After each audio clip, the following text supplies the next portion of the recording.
Reactive maintenance pros and cons.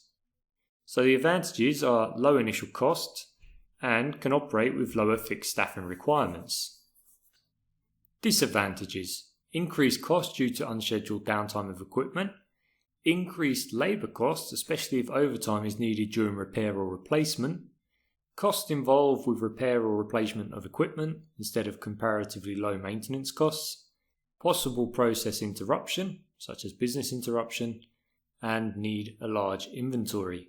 So as you can see, there are many disadvantages associated with a reactive or breakdown maintenance program. Personally, I don't like this type of maintenance program unless there's specifically a machine installed and ready to go that can replace the one that's going to fail at some point in the future. But I think the biggest problem is simply that you never know how the machine is going to fail and how that's going to impact the plant or the process. There's simply too many variables that are unaccounted for, and it's a bad maintenance strategy to use nowadays.